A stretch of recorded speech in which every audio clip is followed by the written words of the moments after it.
When you went live, did you keep the phone straight or sideways? I think I kept mine straight, but I think it doesn't really matter. Okay. No, I kept it sideways. It was horizontal. Okay. Oh, okay. All right, here we go. What up, what up, what up? It's your boy Ty Won. And This Avi J. is the Well, You're Not Wrong Wrong podcast. Episode, what is this like? I would say this is episode 12, 13. 12, 13, Doesn't something matter. like It's that. a new episode. It's Avi J and it's Ty Won. Yes, yes, you rocking with the best. Yes. So, So how you been doing? What's been going on? I've been doing all right. I'm just happy that it's a lot warmer out here in Chicago, and on top of that, just being able to go out more. That it's been feeling so much better out here because it was freezing from January all the way until the middle of May. Yeah, I mean, Chicago is usually cold more than it is hot. I mean, I feel like we only get a true 3 months of summer. Really. Yeah, literally just 3, maybe I'll probably just say 4 months tops. And 9 months of winter is always cold. Yeah.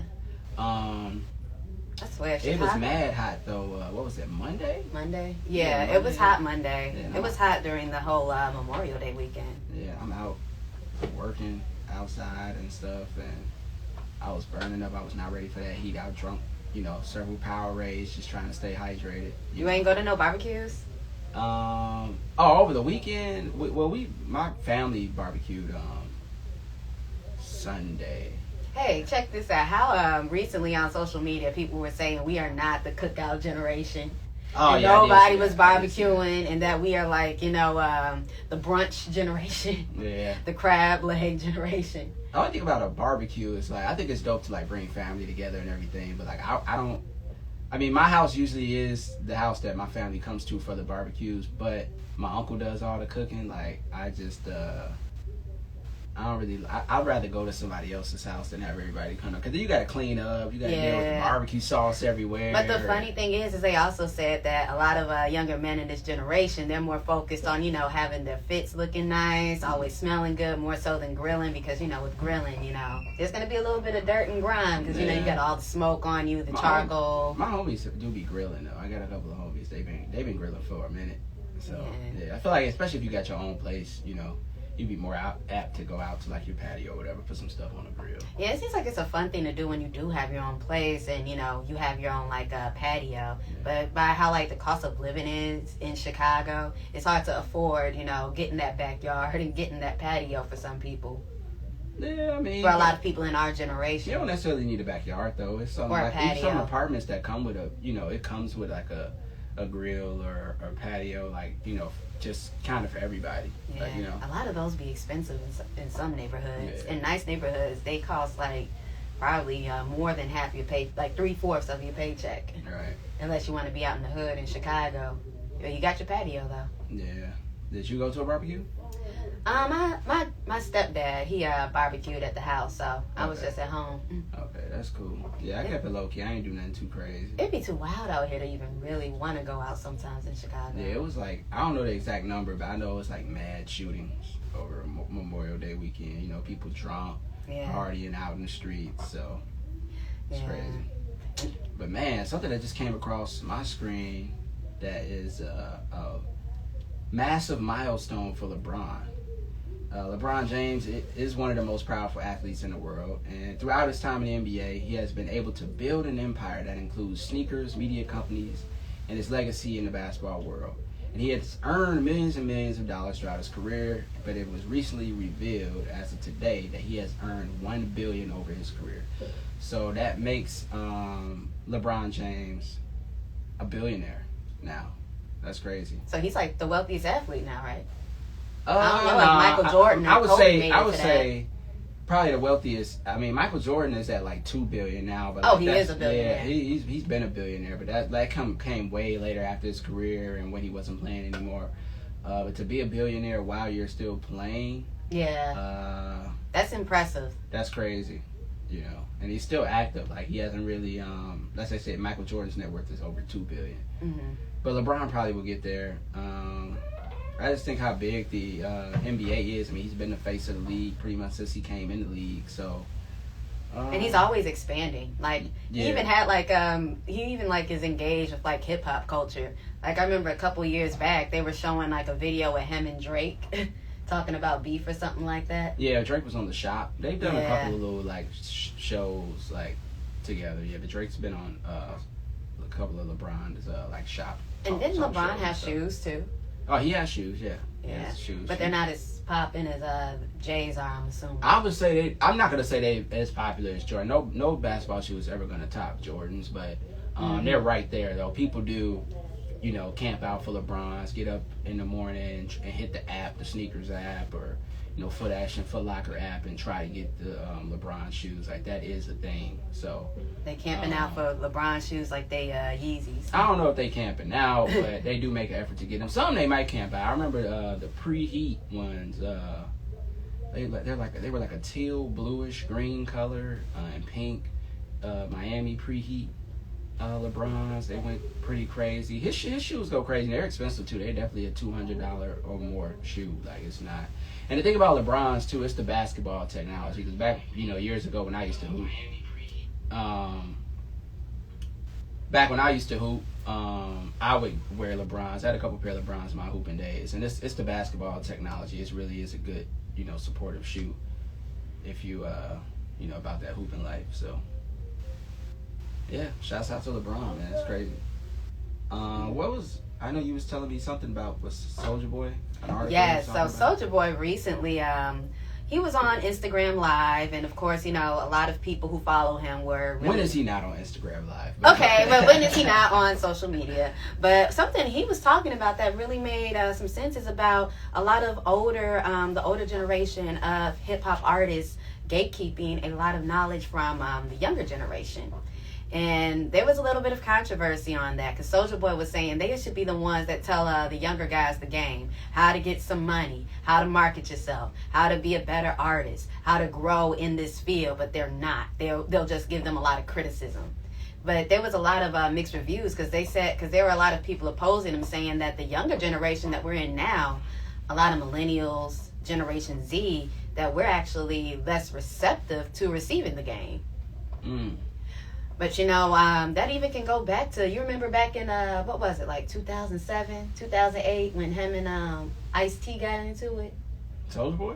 Yeah. Ice-T? Oh, no, I don't remember back that. in, like, 2007, 2008, Ice-T, who is a rapper that was really in his prime in the 80s, he was talking about how Soulja Boy single-handedly killed hip-hop. Okay, I do kind of remember a little bit something about that, yeah. And Soulja Boy even made a response. And Soulja Boy was literally under the age of 20. I want to say he was probably 17, 18. Right. And told Ice-T, I used to really respect you. If you feel I single-handedly killed hip-hop, talk to me. Give me some game. Mentor me. And how he used to really respect Ice-T. But after he said that...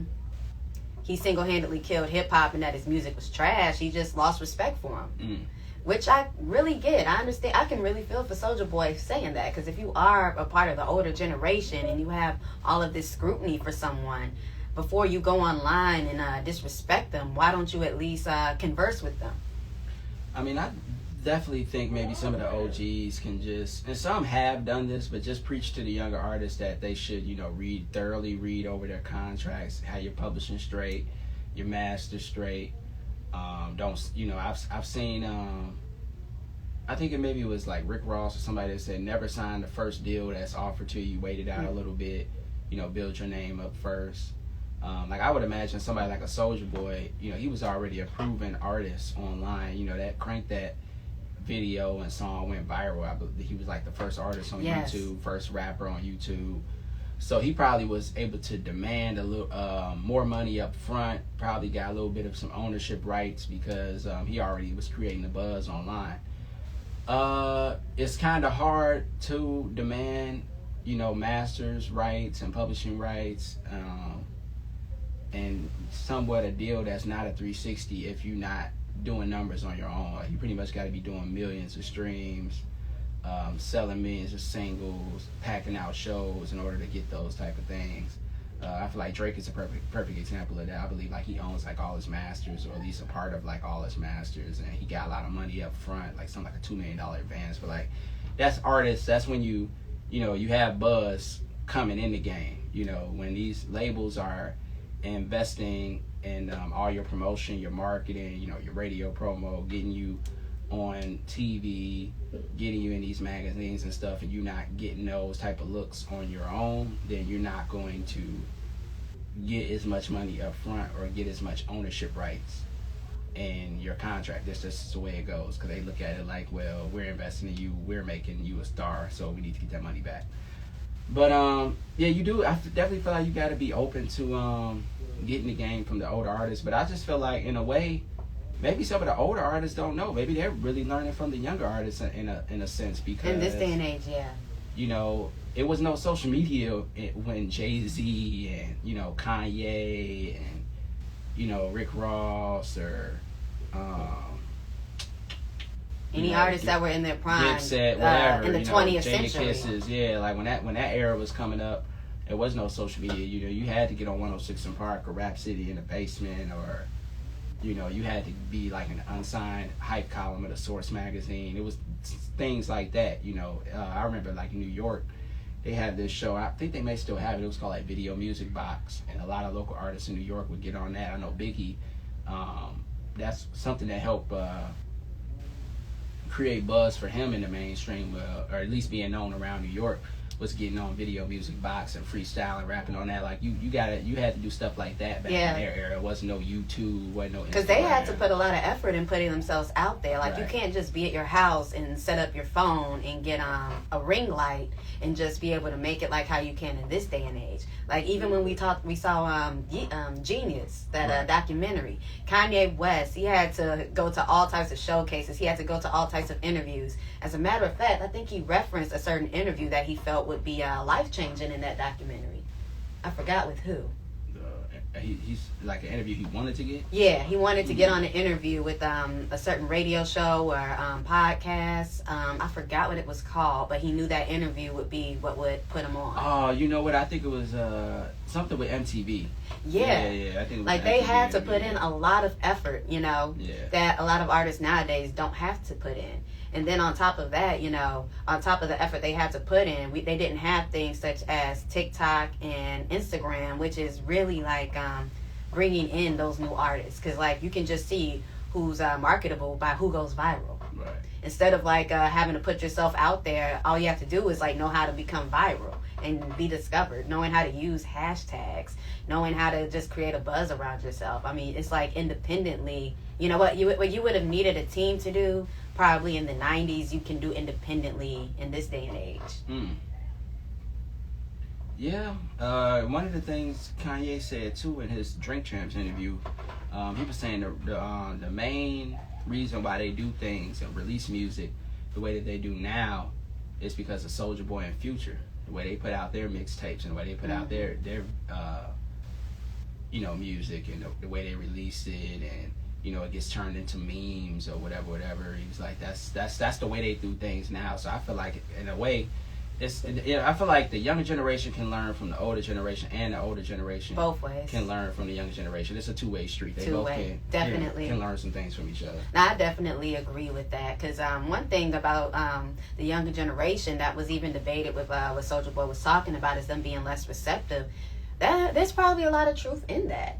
You know, with them being less receptive, because if you're someone that's, let's say, Sway Lee, for example, like Sway Lee, Ray Shremmerd, from Ray Shremmerd, right. He's probably in his mid-20s. Right. And like, let's say someone that's from the game, like, hey, we can just use Ice-T as an example again, or use somebody like Rakim, or somebody who was really in their prime in the 80s. If they were trying to tell Sway Lee, like, okay, this is how you use social media, this is how you use TikTok, there's only so much information they could probably give a Sway Lee or somebody in their 20s about social media, because that they could be receptive to, because these people, they grew up in social media. They grew up like learning about how to start a MySpace page when they were 5, to later be like starting out a Facebook page when they're 7, to later getting on Instagram at 10, to learning how all of the features work, to learning about how to do their own editing. You know, there's only so much you can tell someone that's grown up in something versus when you're just learning it from, you know. Right. No, that's true. Like, they have to experience more ups and downs trying to get into this field more so than somebody that didn't have to experience those social media ups and downs. Like, they have to risk being a meme. Yeah, but definitely social media has made it a lot easier. I mean, back in the old days, you had to get out and sell CDs, you know, put up posters, buy radio sell ads, CDs. You know. They was heavy on that in Chicago back in the day. Yeah, I mean, it's still people out there that sell CDs, but definitely, if you're a local act, you definitely want to, that's how you got your stuff out there, because it wasn't sell no it for iTunes. donations. Yeah, there wasn't no iTunes and stuff like that back then, so, yeah, no Apple Music streaming. I've even seen, everything's different now. I've even seen artists, up-and-coming artists, they would have their business cards, and on their business cards, on the back, it would be a QR code, and you can just use your phone, scan the QR code, and you get to hear their music, like, on the spot. I did that at my show. I handed out those cards I was handing out, my promo cards, they had a QR code on them, so you could scan it and link it right to my album. Yeah, that's the way to do it now. Because I mean, everybody uses some streaming platform. I don't care if it's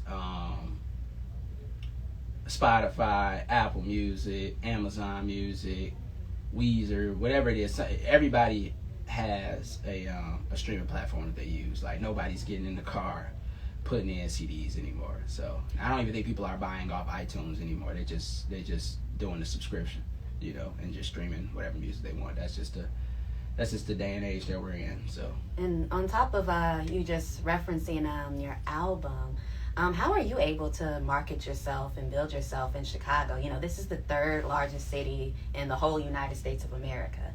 So how are you able to create a name for yourself and market yourself as Ty Won? Well, that's something I'm still figuring out as I go along. I don't have all the answers, and I don't have everything figured out, but I just kind of learn as I go.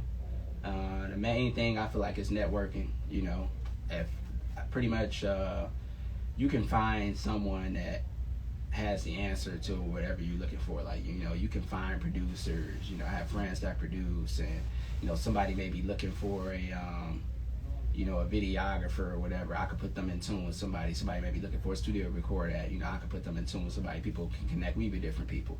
Like I said, I mentioned before, I came up through the Down the South program. I learned a lot of stuff through that. Did a lot of showcases and performances with them and built connections. And I auditioned for a lot of opportunities. I do like Spotify placements. So you put yourself out there a lot for years, right? Yeah. I do, reach out to different booking agents. Hey, like, you know, you can say like, hey, here's a clip of my performance. You know, I can bring out 100 people or whatever, or 50 people to your venue if you book me to perform. And if they like your stuff, they may let you come and perform. It's like, you gotta do stuff like that now. And just staying consistent, you know, getting better, working on your craft, you know, and just putting out, you know, a professional song, a real written song.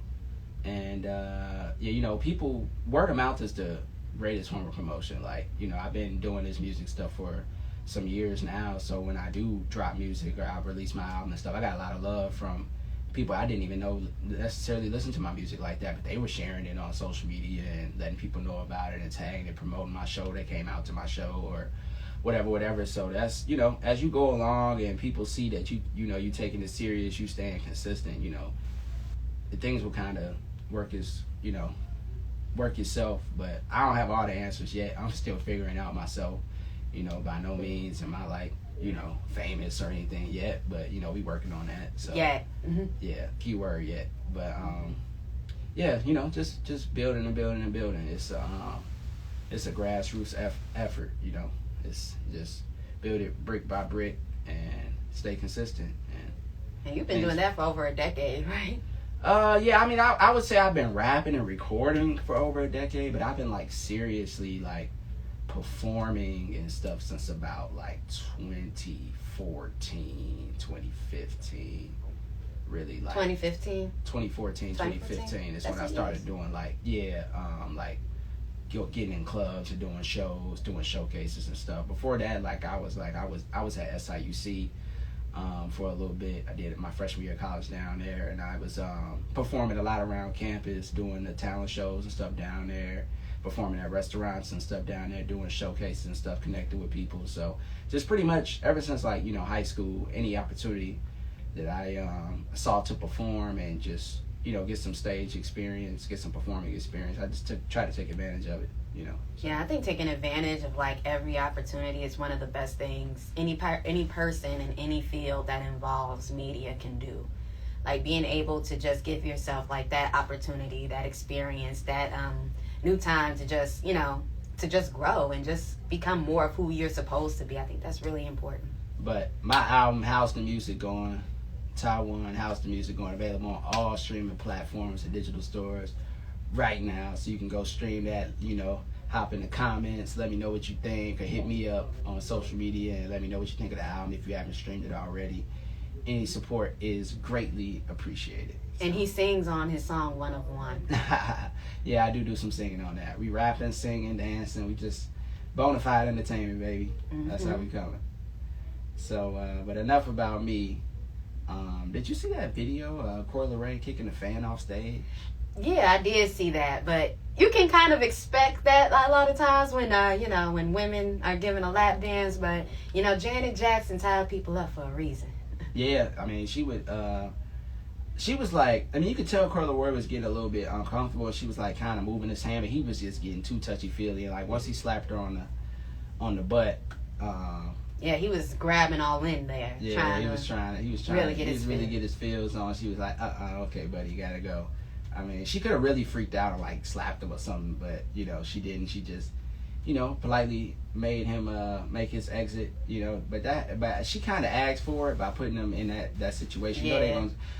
She wasn't. She's he not a lifted stripper. his shirt up she's not a right stripper. When he started dancing. Yeah, I mean, she's not a stripper. She's not, your personal dancer or whatever. It's just, entertainment, just giving a fan experience. But of course, who she is, he was just being a dude, taking advantage of it, seeing how far he can go with it. But look, but don't touch. And if you are gonna touch, one of the rules that they have in certain industries is purse first. So you might have to break them something off if you're gonna want to get a real feel on it. I don't make the rules. That's just how the game goes in many atmospheres like that. Did you check out Chance the Rapper's new song, A Bar About a Bar? Did you hear that? I haven't heard that. The most recent news I heard about Chance the Rapper is him helping Anita Baker get her masters back. I think I did hear something about that, but it's like, I don't know, like A Bar About a Bar. It's like he's like making bars, making a rap about being at a bar, and the video is like him at a bar with like Vic Mensa or something. It was a little weird. It was mad short too. It was like a minute and a half. I don't really. So it was Chance and Vic Mensa both on the song? No, Vic Mensa was in the video. So he was in the video. Yeah. Was it like some type of Chicago type of message they were trying to get out? I don't know. I didn't really get it. It was a little strange. I wasn't really too crazy about it, but it was different. I will say that it was different. But I did like the joint he put out earlier this year. Was a Child of God. I remember that one. That joint was dope, but I don't know about this Bar About a Bar joint. That's a little. I'm not really feeling this one as much, but I don't know. But Kanye and XXXTentacion dropped a song too, and that was pretty dope. True Love. It almost sounds like it's sampled. I don't know if it samples Jay-Z. Where I'm from, but some of the drums, like the synths and stuff, some of the sounds, it kind of sounds like it. I thought it was dope. This is about what, the second or third record that Kanye and XXX have together. I know Kanye said Triple X, was one of his favorite rappers. This is crazy, like how all these posthumous records are coming out of X. I'm like, man, this dude must have lived in the studio for him to have, all these songs that are coming out and even albums that are still dropping, and him being gone now for like 4 years. And it's still sad when I look back on it, man. Like, rest in peace, Triple X, one of the dope artists, leader of the SoundCloud era, SoundCloud rap. But he was very creative, very lyrical, made a huge impact. Unfortunately, just life gone too soon. But very, very dope artist. Even stuff that they put out from him now, when I see his name, I go check it out. Definitely go listen. He was one of my favorite artists. So he was really well on his way. Just sad that his time was cut short, unfortunately. Yeah, and that shows the power of the time too, because he even he even tweeted on Twitter that he felt he was going to die young, and unfortunately, it happened. Yeah. So I think there's a lot of power in a lot of the words these artists really say. I mean, even Juice WRLD referenced death in his music and on social media. So I think when you're an artist and you're a rapper and your voice is something of power, that watching your words and being mindful of what you're saying can really not, affect themselves, affect the state of hip hop, affect others. I think the voice that a lot of artists carry can really, when it's used in the positive way, it can move mountains and create change. Similar to how like Tupac, for example, influenced a lot of people. But at the same time, it can also lead to destruction. And unfortunately, with XXXTentacion, it led to destruction of his life. Just by talking about wanting to die young and not having the most, what's the word I want to say, uplifted outlook on life. Yeah, there's power in the words, but, they also, I feel like they know the type of life that they're living. XXX was really about that life. He stood on certain principles, and he didn't go for none. Those guys did pull up on him and try to rob him, and they wanted, his bag that he was had on him with some money in it. He ain't had security with him, and he wouldn't give it up. So, they shot him, but that was who he was. I'm not saying that it was the right thing to do, but that's like just hearing like him talk in interviews, his mentality and the way he lived his life. He definitely, stood on his principles and his beliefs in that situation, and unfortunately, it caused an untimely demise. But it was just certain things I feel like he stood on that he just wasn't going for that. He didn't, he might about to just get robbed for $50,000 or $100,000, even though he was riding around with it, in cash in his car by himself. He wasn't going for that. I hate how targeted a lot of these rappers are. Yeah, that's when you get to a certain level, like, you definitely shouldn't go nowhere without security. That's definitely true. Don't go nowhere without your shooters, unfortunately. But have somebody in your circle with a gun on you, or you had your conceal and carry, because it's just, you just more never money, know. more problems. Yeah, you just never know. You just never know how stuff might pop off. Just never know. Mm-hmm. Rest in peace, X, man. I like this joint, this Kanye and X. So I'm wondering, is Kanye dropping a new album? Is this something off Donda 2? Which is crazy. It's like, I don't know what's on Donda 2 or what's not on Donda 2, because I never heard it, because I wasn't paying the $200 or $300 whatever for that stem player. So I don't know if this probably came out of some of those sessions, but it's a dope record. I'm feeling this joint. So anything else we need to touch on? If you miss anything? I think we pretty much covered a lot of ground bases. Okay. Yeah.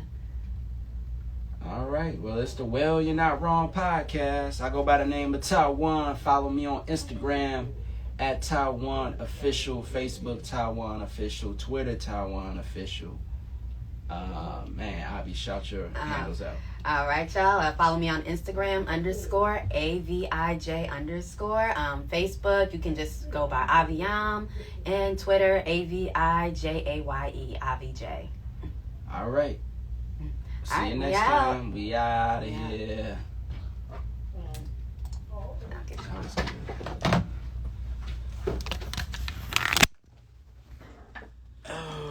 Okay.